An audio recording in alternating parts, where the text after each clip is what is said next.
নমস্কার দর্শক বন্ধুরা, মিষ্টির রন্ধনশালায় আপনাদের সবাইকে স্বাগত। আজকে বানাবো ঝাল সুজি। কিন্তু তার আগে যে সমস্ত নতুন বন্ধুরা এখনও আমার চ্যানেলটি সাবস্ক্রাইব করেনি তাদের কাছে অনুরোধ রইল, প্লিজ আমার চ্যানেলটি সাবস্ক্রাইব করে আমার পাশে থাকুন। চলুন আর দেরি না করে চটপট রেসিপিটা দেখে নেওয়া যাক। প্রথমেই আমি এখানে 1 কাপ পরিমাণে সুজি ভালোভাবে ভেজে নেব। একটু কড়াতে দিয়ে একটু শুকনো খোলায় ভালোভাবে নাড়াচাড়া করে নেব। ভাজা হয়ে গেছে, এটাকে এবার সাইডে রেখে দিয়েছি। তারপর কড়াতে একটু সাদা তেল দিয়ে দেব। তেলটা গরম হয়ে গেলে 1/2 চামচ পরিমাণে কালো সর্ষে দিয়ে দেব আর কয়েকটা কারি পাতা দিয়ে দেব। একটু নাড়াচাড়া করে নেব। কারি পাতাগুলো একটু ভাজা ভাজা হয়ে এলে তারপর এর মধ্যে দিয়ে দেব ডুমো ডুমো করে কেটে রাখা আলু। এখানে আমি একটা আলু নিয়েছি।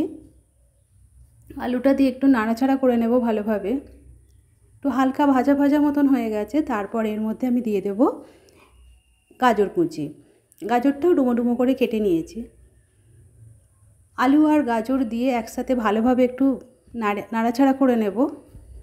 তারপর এর মধ্যে আমি পরিমাণ মতো নুন দিয়ে দেব আর সামান্য পরিমাণে হলুদ গুঁড়ো দেব, দিয়ে একটু নাড়াচাড়া করে নেব।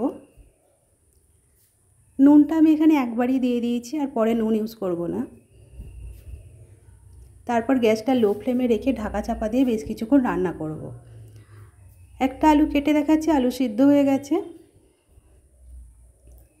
তারপর আমি এর মধ্যে দিয়ে দেব কুচিয়ে রাখা একটা টমেটো। টমেটোটা দিয়ে একটু নাড়াচাড়া করে নেব।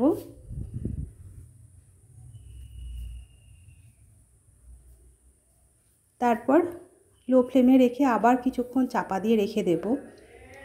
টমেটোটা নরম হয়ে গেছে, কিছুক্ষণ পর আমি ঢাকনাটা খুলে নিয়েছি।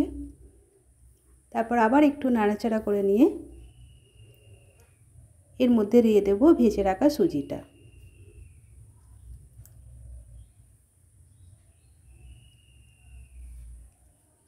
সুজিটা দিয়ে একটু নাড়াচাড়া করব ভালোভাবে।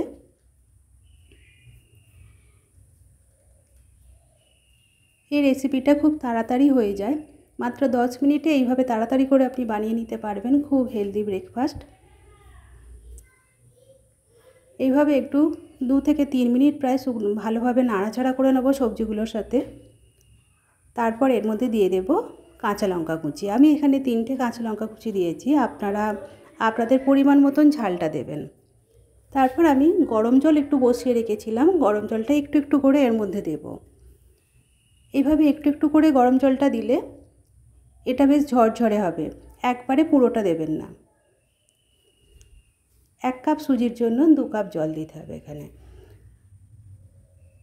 জলটা দিয়ে একটু ভালোভাবে নাড়াচাড়া করে নেব। তারপর আবার একটুখানি গরম জল দেব। আর এই সময় গ্যাসটা অবশ্যই হাই ফ্লেমে রাখতে হবে। ঝরঝরে হয়ে গেছে প্রায়। তারপর এর মধ্যে আমি দিয়ে দেব সামান্য একটু চিনি। চিনিটা দিয়ে আবার একটু নাড়াচাড়া করে নেব। নিচেটা এই সময় লেগে যাচ্ছে, আমি এখানে আরেকটুখানি গরম জল দিয়ে দেব, দিয়ে আবার ভালোভাবে নাড়াচাড়া করতে থাকবো। নাড়াচাড়া বন্ধ করলে হবে না, এইভাবে নাড়তে থাকতে হবে, নাহলে নিচেটা লেগে যাবে আর ঝরঝরে হবে না। এখানে আমি দিয়ে দিলাম কিছু ভেজে রাখা চিনেবাদাম। চিনেবাদামটা দিয়ে আরেকটু ভালোভাবে নাড়াচাড়া করে নেব। নিয়ে গ্যাসটা বন্ধ করে এখানে 1 টুকরো লেবুর রস দিয়ে দেব। লেবুর রসটা অবশ্যই দিতে হবে, লেবুর রসটার জন্য টেস্টটা অন্যরকম হয়। এবার এটা খাবার জন্য রেডি হয়ে গেছে, আমি এটা পরিবেশন করে নিয়েছি। আপনাদের যদি আমার এই রেসিপিটা ভালো লেগে থাকে তাহলে প্লিজ একটা লাইক দিয়ে দেবেন আর কমেন্ট করে অবশ্যই জানাবেন এই রেসিপিটা আপনাদের কেমন লাগলো। আর আমার চ্যানেলটা সাবস্ক্রাইব করতে ভুলবেন না যেন।